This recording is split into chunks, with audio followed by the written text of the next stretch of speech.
Jumpa kembali di Alga Vicky Channel. Dalam video kali ini kita akan memperbaiki kipas angin wall fan atau kipas angin dinding. Jadi langkah awal untuk memperbaikinya adalah kita tes dulu kumparannya.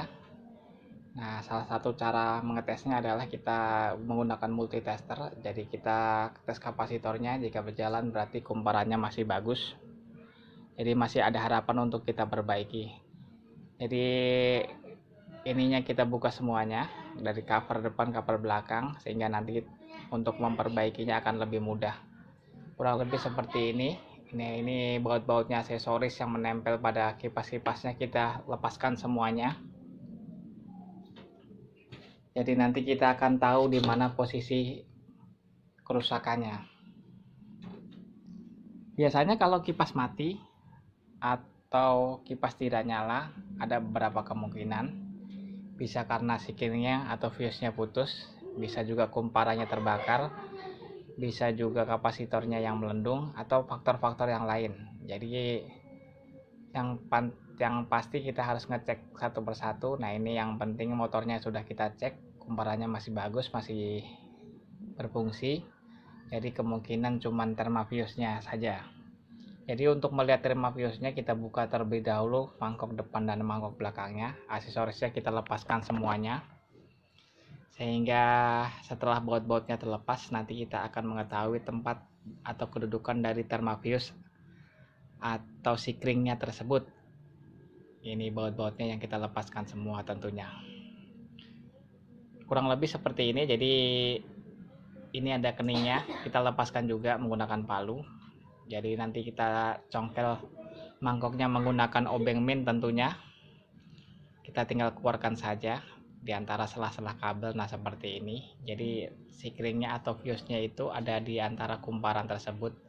Ini yang saya potong. Ini adalah tempat atau kedudukan dari fuse atau sikringnya tersebut.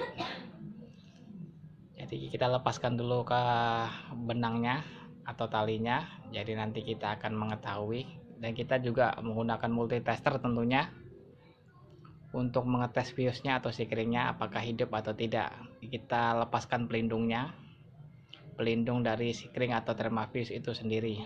Nah, ini bentuknya seperti ini, fuse-nya seperti dioda kecil yang dilindungi dengan solasi atau solatip. Jadi memang harus benar-benar safety karena ini yang dialiri listrik tentunya. Setelah kita membuka fuse-nya atau sikringnya, sekarang kita akan tes menggunakan multitester. Jika dia mati berarti memang harus diganti dengan termafuse yang baru yang bagus tentunya. Sampai di sini mungkin kita sudah mengetahui kerusakannya. Nah, ini tidak jalan berarti mati memang sikringnya. Jadi memang harus kita ganti dengan yang baru, yang orisinil, yang standar nasional Indonesia. Nah, jenis sikring ini ada banyak macamnya. Ada yang seperti ini dioda, ada juga yang bentuknya kotak hitam, dan ada yang lain-lainnya. Jadi disesuaikan saja kalau kita punya. Atau bisa juga kalau misalnya sikring tidak punya, kita menggunakan serabut tentunya. Nah, seperti ini sikringnya kurang lebih. Kita sambung kembali, kita solder. Yang lebih bagus lagi kita menggunakan konektor untuk menyambungnya, tapi karena kita konektor nggak punya, jadi kita langsungkan saja, kita solder saja menggunakan timah panah agar benar-benar aman, tidak terjadi percikan jika nanti saat pengetesannya tentunya. Jadi ini dua-duanya kita sambung yang putus tadi. Setelah kita sambung, kita pasang kembali selongsongnya. Jika selongsong dan sambungan fuse-nya sudah kita pasang, berarti nanti kita tinggal rapikan kembali seperti sedia kala tentunya. Nah, seperti ini selongsong pengaman. Ini sangat penting sekali untuk melindungi fuse-nya, juga melindungi kumparannya dari percikan-percikan listrik atau dari arus tentunya. Jadi setelah ini kita akan ikat kembali menggunakan tali. Kita ikat seperti sedia kala. Kita ikat semuanya, kita rapikan seperti sedia kala tentunya.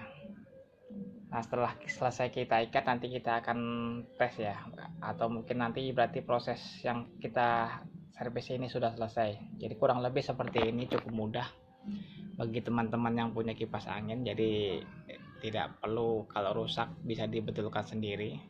Yang penting punya spare partnya, punya alatnya, punya alat bantunya, baik itu obeng, tes pen, tang, multistarter, juga solder.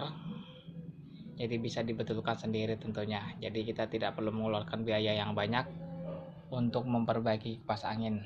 Nah, ini yang satu lagi kita rapikan tentunya. Setelah ini rapi, kita akan tutup kembali mangkok-mangkoknya.